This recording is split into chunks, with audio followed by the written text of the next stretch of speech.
نحمده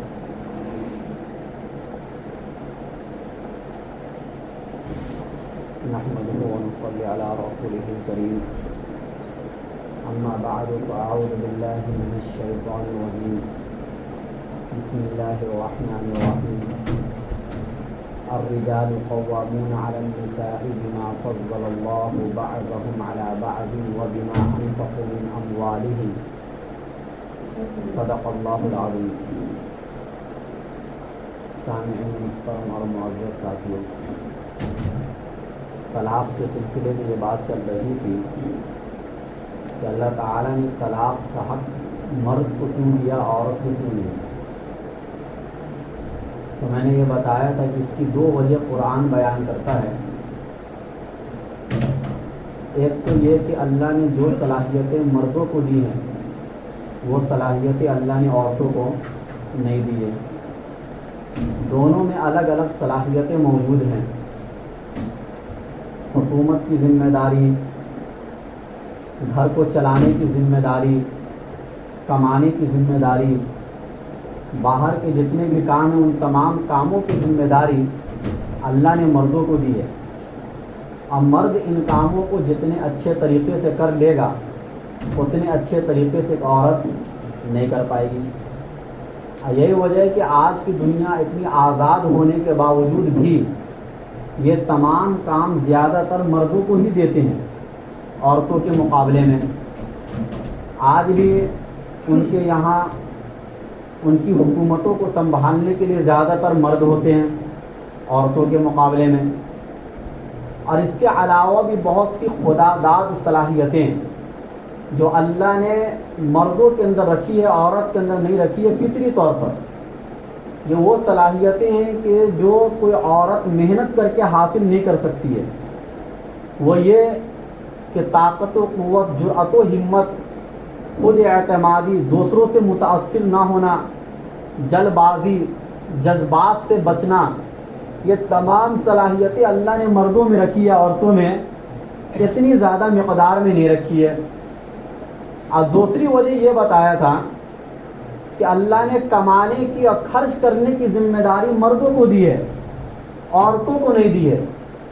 اور دنیا کا یہ قانون ہے کہ جو خرچ کرتا ہے اختیار اس کا ہوتا ہے. اس کی چند مثالیں بھی میں نے دی تھی کہ خرچ کرنے والا ہمیشہ با اختیار ہوتا ہے. ایک آدمی آپ کے اوپر مکمل خرچ کر رہا ہے، آپ کی ساری ذمہ داری کو اٹھائے ہوئے ہیں، اور آپ یہ کہو کہ اس کا کوئی اختیار ہی نہیں ہے، تو پھر دوبارہ وہ خرچ کرے گا آپ کے اوپر؟ بھائی دنیا میں کوئی بھی آدمی جب کوئی محنت کرتا ہے یا روپیہ پیسہ خرچ کرتا ہے تو نقد نفع اس کو ملنا چاہیے.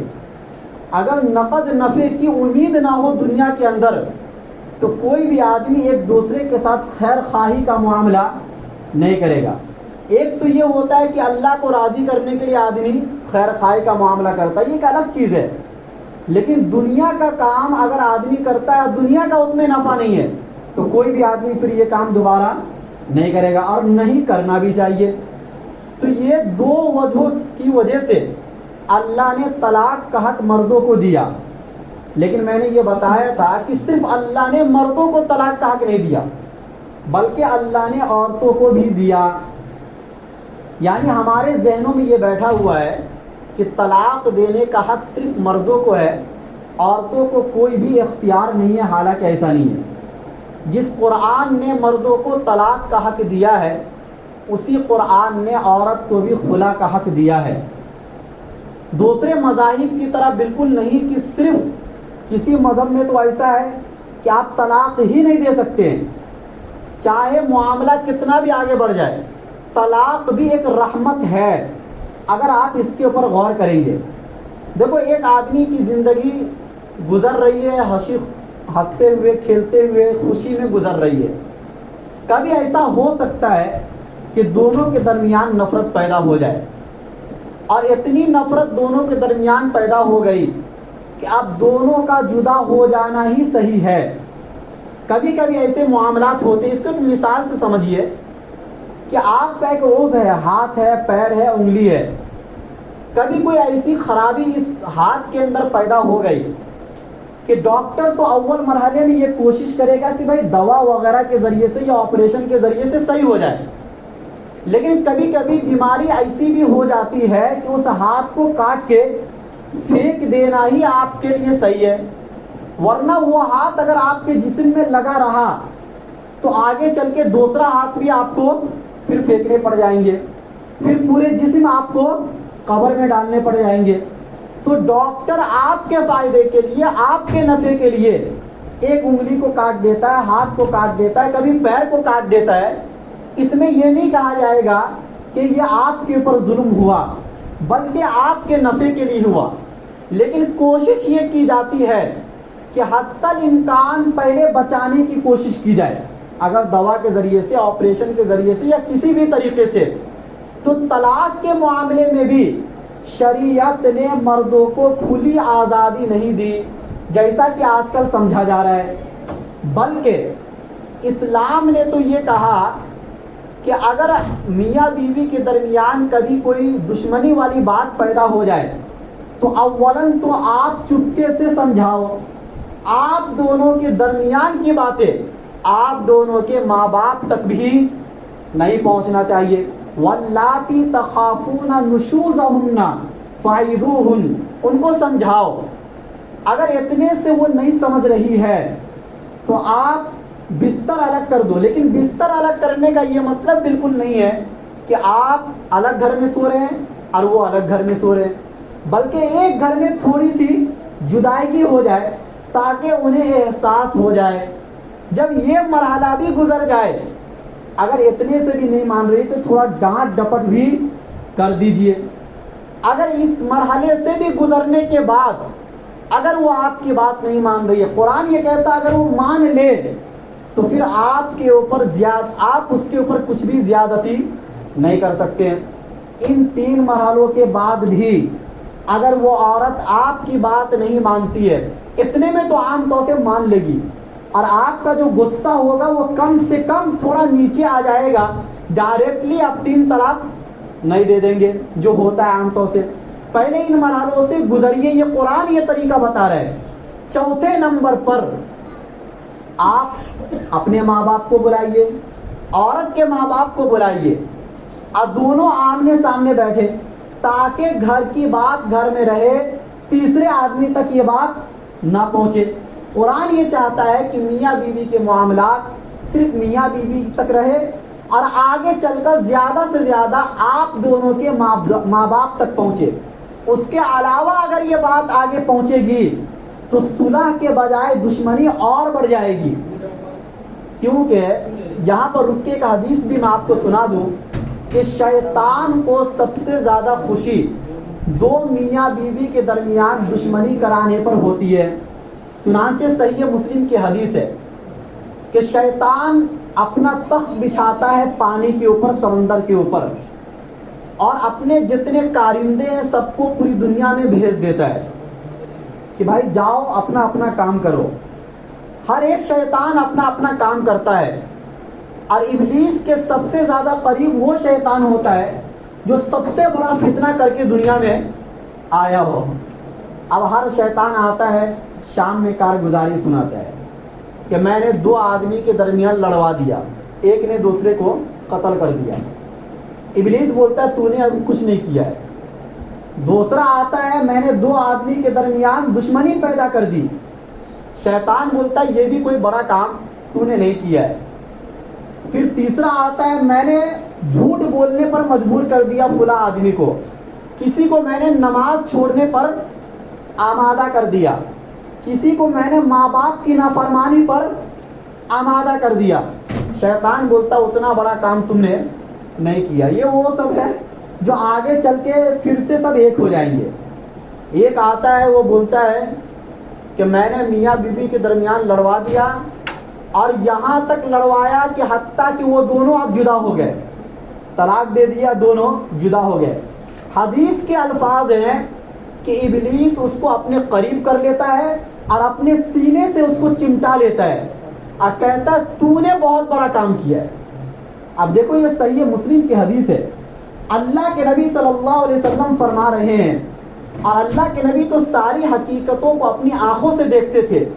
ہم اور آپ تو ان کی باتوں پر یقین کرتے ہیں, اللہ کے نبی کو تو وہ ساری چیزیں نظر آتی تھی. وہ یہ فرما رہے ہیں کہ شیطان کو سب سے زیادہ خوشی اگر کسی بات پر ہوتی ہے تو وہ اس بات پر ہوتی ہے کہ کوئی شیطان کسی مرد میں اتنی دشمنی پیدا کر دے کہ وہ اپنی بیوی سے نفرت کرنے لگ جائے اور جدائیگی ہو جائے دونوں کے درمیان. گویا کہ اللہ کے نبی آپ کو ڈرا رہے ہیں اور ایک طریقے سے ترغیب بھی دے رہے ہیں کہ کتنا بھی معاملہ بڑھ جائے لیکن جدائیگی کی کوشش کبھی بھی نہ کرنا, معاملے کو حتی الامکان سلجھانے کی کوشش کرنا, جس کو اللہ نے 5ویں پارے میں فرمایا کہ کبھی بھی میاں بیوی کے درمیان کوئی معاملہ ہو جائے تو وَالصُّلْحُ خَيْرٌ, صلح صفائی کرنا یہ زیادہ بہتر ہے جدائیگی کے مقابلے میں. یہ قرآن کہہ رہا ہے. بہرحال قرآن نے چوتھا طریقہ یہ بتایا کہ ماں باپ, دونوں کے ماں باپ آمنے سامنے آ کر بیٹھے, معاملے کو حل کرے. اگر اس کے باوجود بھی وہ دونوں ایک ساتھ رہنا نہیں چاہتے ہیں تو آپ جدائیگی دونوں کے درمیان رحمت ہے. جیسے کہ آپ کے ایک ہاتھ کو آپ کے جسم سے الگ کر دیا گیا آپ کے نفع کے لیے, اسی طریقے سے یہاں پر جدائیگی دونوں کے درمیان کیا ہے؟ رحمت ہے. لیکن اس رحمت کا استعمال کرنے کا طریقہ بھی قرآن نے الگ طریقے سے بتایا, وہ طریقہ نہیں جو آج کل لوگ استعمال کرتے ہیں. قرآن نے کیا کہا کہ یا تو لفظ طلاق سے 1 طلاق دو یا 2 طلاق بس, اس کے آگے بڑھنے کی کوشش کبھی بھی نہ کرنا. صرف لفظ طلاق سے 1 طلاق یا 2 طلاق دو, وہ بھی کب دینا ہے؟ غصے کی حالت میں نہیں دینا ہے. اسی طریقے سے جب عورت ایسے وقت میں ہوتی جب وہ نماز نہیں پڑھ سکتی ہے, جس کو ماہواری کہا جاتا ہے, اس ماہواری کی حالت میں بھی آپ کو طلاق نہیں دینا ہے. اسی طریقے سے جس مہینے میں آپ نے اس عورت سے اپنی خواہش پوری کر لی اس مہینے میں بھی آپ کو طلاق نہیں دینا ہے. یہ سب شریعت نے قید کیوں لگائی؟ تاکہ جب ایک وقت گزرے گا اور آپ کو طلاق سے بھی روک دیا گیا تو غصہ حتی الامکان کیا ہو جائے گا؟ کم ہو جائے گا. ایک فائدہ تو یہ, اور دوسرا فائدہ یہ کہ اگر آپ حیض کی حالت میں طلاق دیں گے تو اس کی وجہ سے عورت کی عدت تھوڑی لمبی ہو جائے گی. یا اسی طریقے سے جس مہینے میں آپ نے عورت سے اپنی خواہش پوری کی, اگر بچہ ٹھہر گیا اور اسی مہینے میں آپ نے طلاق دے دی تو اس کی عدت 9 مہینہ ہو جائے گی. کتنی ہو جائے گی؟ 9 مہینہ ہو جائے گی. شریعت نے ان 2 فائدے کے پیش نظر اتنی ساری قید لگائی ہے کہ تاکہ ایک تو غصہ آپ کا کم ہو جائے, کہ تاکہ طلاق دینے کی نوبت نہ آئے. اولاً تو وہ سارے مرحلے سے اگر انسان گزرے گا جو قرآن نے بیان کیا ہے تو طلاق دینے کی نوبت 100% میں سے 1% میں بھی نہیں رہے گی. اور اس کے علاوہ جو طریقہ قرآن نے بیان کیا ہے, اگر ان طریقوں سے بھی اگر آپ طلاق دیں گے تو آپ کا غصہ حتی الامکان کم ہو جائے گا, 3 تک پہنچنے کی نوبت نہیں آئے گی. اور 1 طلاق یا 2 طلاق تک آپ کو روک اس لیے دیا گیا کہ 1 طلاق یا 2 طلاق میں آپشن آپ کے پاس موجود ہے کہ اگر اس عورت کو اپنے پاس لانا چاہتے ہو تو آپ لا سکتے ہو, یا تو نکاح کے ذریعے سے کسی صورت میں, اور کسی صورت میں تو بغیر نکاح کے بھی. اگر طلاق رجعی آپ نے دیا ہے تو بغیر نکاح کے بھی اس عورت کو اپنے پاس لا سکتے ہو, کیونکہ طلاق رجعی 1 مرتبہ یا 2 مرتبہ طلاق دینے سے عورت مکمل آپ سے علیحدہ نہیں ہوتی ہے, وہ کسی نہ کسی درجے میں آپ کی بیوی رہتی ہے. اس لیے معاملہ زیادہ دور نہیں جاتا ہے. اسی لیے اللہ کے نبی صلی اللہ علیہ وسلم نے ایک آدمی آپ کے سامنے لایا گیا اور یہ کہا گیا کہ اس آدمی نے اپنی بیوی کو 3 طلاق دے دی ہے. سنن نسائی کی حدیث ہے. اللہ کے نبی غصے میں کھڑے ہو گئے اور کہا ایلعب بکتاب اللہ وانا بین اظہرکم, کہ کیا اللہ کی کتاب کے ساتھ کھلواڑ کیا جا رہا ہے حالانکہ میں تمہارے سامنے موجود ہوں. یعنی گویا کہ 3 طلاق دینا اللہ کے کلام اور قرآن کریم کے ساتھ کھلواڑ ہے اور قرآن کریم کا مذاق ہے. اور ایک آدمی غصے میں کھڑا ہوا اور اس نے یہ کہا کہ کیا میں اس آدمی کو قتل نہ کر دوں جس نے اپنی بیوی کو 3 طلاق دیا ہے. گویا کہ صحابہ کے زمانے میں 3 طلاق دینے والے آدمی کو صحابہ قتل کرنا جائز سمجھتے تھے. کیا سمجھتے تھے؟ اور اللہ کے نبی اتنے غصے ہو رہے ہیں کہ جس چیز کا اختیار آپ کو دیا گیا اس کے استعمال کرنے پر بھی اللہ کے نبی غصہ ہو رہے ہیں اور یہ کہہ رہے ہیں کہ اللہ کی کتاب کے ساتھ کھلواڑ کر رہے ہو جبکہ میں تمہارے سامنے موجود ہوں.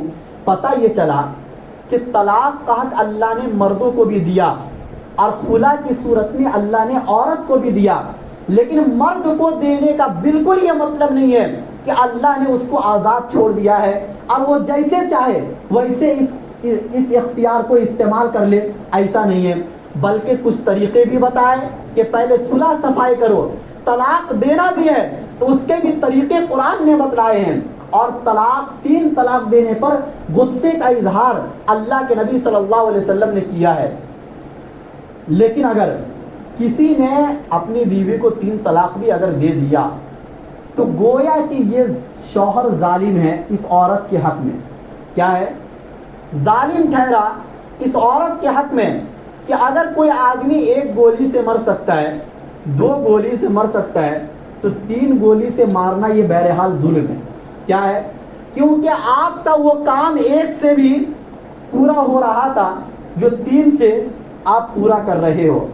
کیونکہ مسائل لوگوں کو معلوم نہیں, عام طور سے لوگوں کے ذہن میں یہ بیٹھا ہوا ہے کہ 3 مرتبہ طلاق دینے سے ہی عورت جدا ہوگی, 1 مرتبہ طلاق دینے سے عورت جدا نہیں ہوگی. یہ آپ اپنے ذہن سے نکال دیجئے. آپ کبھی اپنی زندگی میں 3 مرتبہ طلاق دینے کا سوچئے بھی مت, کیونکہ یہ گناہ ہے. اگرچہ طلاق واقع ہو جائے گی لیکن اللہ کے نبی صلی اللہ علیہ وسلم نے سختی کے ساتھ منع کیا ہے, اور قرآن کا انداز بھی یہی بتلا رہا ہے. قرآن کیا کہہ رہا ہے؟ الطلاق مرتان, کہ اصل طلاق تو 2 مرتبہ ہے, اصل طلاق 2 مرتبہ ہے. پھر بیچ میں قرآن نے خلا کے احکام کو بیان کیا, اور خلا کے احکام بیان کرنے کے بعد اس کے بعد کہا فَإِن طَلَّقَهَا, پس اگر اس مرد نے اس عورت کو تیسری طلاق دے دی. قرآن نے لفظ ان کے ذریعے سے بیان کر کے یہ بتلا دیا کہ اس کی کوئی ضرورت نہیں ہے. لیکن اگر کسی نے اس حد کو پار کر دیا تو پھر حکم کیا ہوگا؟ قرآن نے اس کو بیان کیا ہے. گویا کہ اجازت صرف 2 مرتبہ تک آپ کو ہے, 2 مرتبہ سے زیادہ کی اجازت نہیں ہے. لیکن اگر کسی نے کر لیا تو حکم کیا ہے؟ اب یہاں پر میں وہ حکم اس لیے بتلانے جا رہا ہوں کہ بہت سے لوگ اسلام پر اس معنی کر کے اعتراض کرتے ہیں کہ نکاح حلالہ, یہ اس کا کوئی تصور اسلام کے اندر نہیں ہے, اور نہ کسی فقہ حنفی کے اندر اس کا کوئی تصور ہے کہ اگر کسی مرد نے ایک عورت کو 3 طلاق دے دی اور 3 طلاق دینے کے بعد اس کی شادی آپ نے کسی دوسرے سے اس لیے کروا رہے ہیں کہ تاکہ دوسرا طلاق دے, یعنی شادی کرنے کے بعد, اور یہ پہلی کے لیے حلال ہو جائے. اس نیت سے نکاح کروانا اور اس شرط کے ساتھ نکاح کروانا یہ گناہ کبیرہ ہے, اور اس نکاح کا اسلام میں کوئی تصور نہیں ہے. بلکہ ترمذی شریف کے حدیث کے اندر اللہ کے نبی نے ایسے مردوں پر لعنت فرمائی ہے, اور فرمایا لعن اللہ المحلل والمحلل له, کہ لعنت ہو حلالہ کرنے والے پر, اور جس کے لیے حلالہ کیا گیا ہے اس کے اوپر بھی لعنت ہو. پتہ چلا یہ بہت بڑا گناہ کبیرہ ہے, اس کا کوئی تصور اسلام کے اندر نہیں ہے جو آج کل چل پڑا ہے, بلکہ یہ زنا کے دروازے کو کھولنا ہے. کس کے دروازے کو کھولنا ہے؟ زنا کے دروازے کو کھولنا ہے. لیکن ایک سوال یہ پیدا ہوتا ہے کہ اگر وہ عورت پہلے شوہر کے پاس آنا چاہتی ہے تو طلاق تو مرد نے دی ہے, لیکن یہ سزا عورت کو کیوں گزارنی پڑتی ہے؟ حالانکہ مرد کو تو کوئی سزا نہیں مل رہی ہے. طلاق تو مرد نے دیا ہے, اور اس آپشن کو اس نے ختم کر دیا جو اللہ نے اس کو دی تھی. تو اگر آپ غور کریں گے تو حقیقت میں یہ سزا مرد کو ہے, عورت کو نہیں ہے. بھائی یہ شرط کہ اگر دوسرا آدمی اس سے نکاح کرے اس کے بعد وہ پہلے کے لیے حلال ہوگی, یہ اس وقت ہے جبکہ وہ عورت خود پہلے کے پاس آنا چاہتی ہے. یہ اس وقت ہے جبکہ وہ عورت خود پہلے کے پاس آنا چاہتی ہے.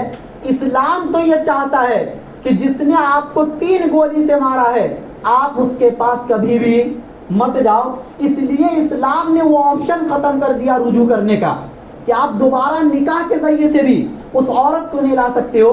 اور اللہ نے تو عورت کو آزادی دی ہے اور ایک آزادانہ حکم دیا ہے کہ آپ جس کے ساتھ چاہو نکاح کر کے رہ سکتی ہو, چاہے تو بغیر نکاح کے رہو اور چاہے تو نکاح کر کے رہو. لیکن اگر آپ خود ہی پہلے کے پاس آنا چاہتی ہو جس نے آپ کے ساتھ ظلم کیا ہے تو یہ آپ کا آپشن ہے, شوہر کا آپشن نہیں ہے. تو یہ پہلے کے پاس آنے کا اختیار یہ خود عورت حاصل کر رہی ہے, مرد نہیں. مرد اگر چاہے گا بھی تو اس عورت کو نہیں لا سکتا ہے. لیکن اگر عورت خود چاہ رہی ہے, یا ایسا ہی ہے جیسے کسی نے آپ کے پیسے کو چوری کر لیا اور آپ کو معلوم ہے کسی آدمی نے چوری کیا ہے, تو آپ دونوں کے درمیان بہرحال دشمنی کا ہونا ایک فطری بات ہے کہ جس نے آپ کے پیسے کو چوری کر لیا آپ اس کے ساتھ کیسے رہ سکتے ہیں. لیکن آپ عدالت میں گئے اور عدالت میں جا کر آپ خود یہ کہہ رہے ہیں کہ فلاں شخص چور ہے, اس نے میرے پیسے کو چوری کیا ہے, لیکن آپ میرے درمیان اور اس کے درمیان صلح کروا دیجیے. تو عدالت یہ کہہ رہی ہے کہ اس وقت تک صلح آپ کے درمیان نہیں ہوگا جب تک کہ آپ اپنے چہرے پر گندگی نہ من لو. جب تک آپ اپنے چہرے پر گندگی نہ من لو کہ بھائی جس نے آپ کے پیسے کو چوری کیا ہے آپ اس سے ملنا کیوں چاہتے ہو, اور اگر ملنا چاہتے ہو تو یہ آپشن ہے آپ کے پاس. تو اسی طریقے سے عورت سے یہ کہا گیا کہ جس نے آپ کو ایک دم سے چھوڑ دیا ہے اور اس حد تک پہنچ گیا جس حد تک پہنچنا اسلام نہیں چاہتا ہے, اور آپ کو اس نے 3 طلاق دے دیا ہے, تو آپ اس کے پاس جانا کیوں چاہ رہی ہو؟ اور اگر جانا چاہتے ہو تو بس یہ طریقہ ہے تاکہ اس مرد کو غیرت آئے کہ تمہاری بیوی دوسرے کے پاس جا کر آئی ہے اور پھر دوبارہ تم اس کو استعمال کر رہے ہو. یہ اس کی غیرت کے لیے ہے. لیکن یہ آپشن شریعت نے عورت کو دی ہے, مرد کو نہیں دی ہے. اگر عورت چاہے تو اس مرد کے پاس نہیں بھی جا سکتی ہے, اور اگر چاہے تو جا سکتی ہے, لیکن جانے کے لیے یہ طریقہ اختیار کیا گیا.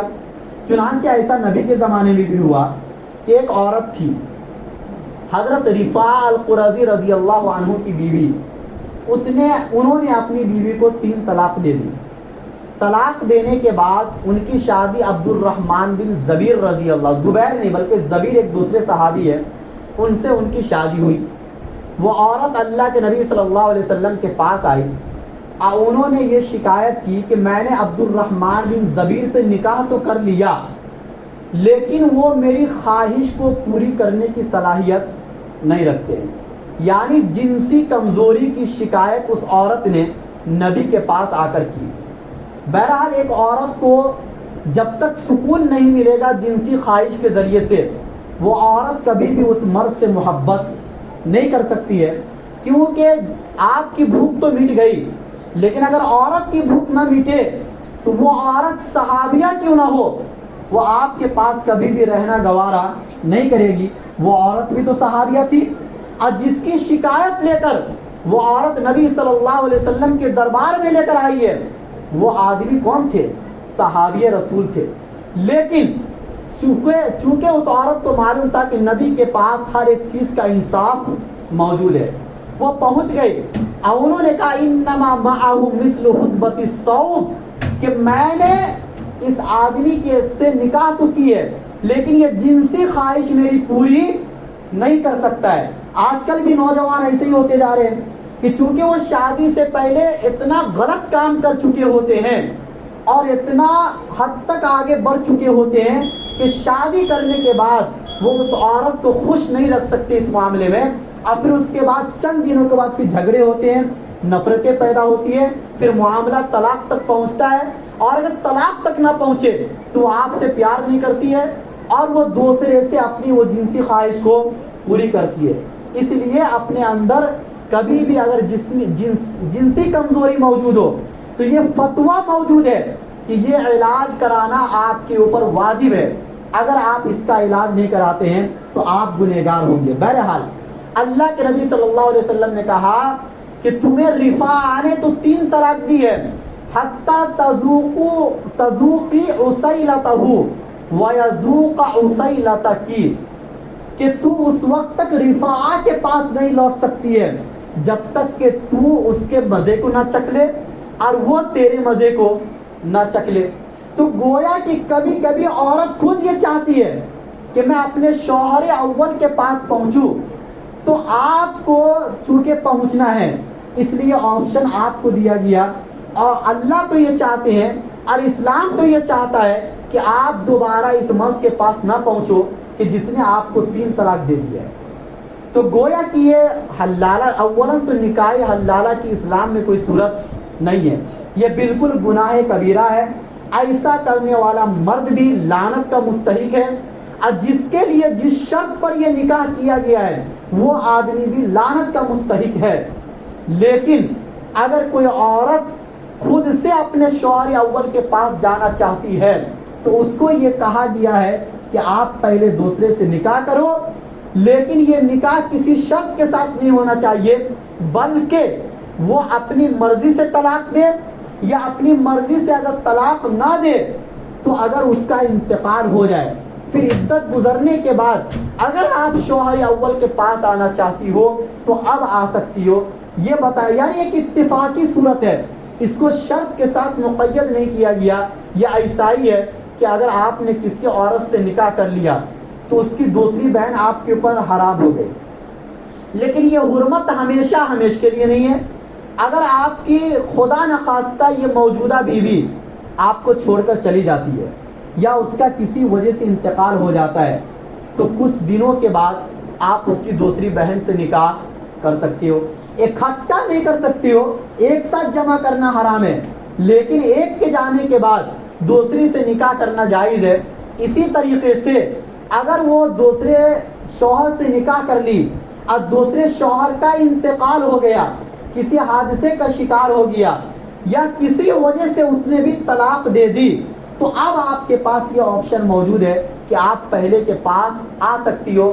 یہ کوئی حکم نہیں ہے کہ یہ حکم دیا جا رہا ہے عورت کو کہ آپ کو ضرور بھی ضرور ایسا کرنا ہے پہلے شوہر کے پاس آنے کے لیے.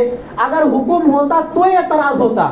نہ یہ کوئی فرض والا مسئلہ ہے، نہ کوئی واجب والا مسئلہ ہے، نہ کوئی سنت والا مسئلہ ہے، نہ ایسا کرنے پر اس عورت کو ثواب مل رہا ہے. جب نہ کوئی حکمی مسئلہ ہے، نہ کوئی فرض واجب ہے، اس کے باوجود اس پر اعتراض کرنے کا کوئی حکم نہیں بنتا، کوئی مسئلہ نہیں بنتا ہے. اللہ ہم سب کو کہنے سننے سے زیادہ عمل کرنے کی توفیق نصیب فرمائے.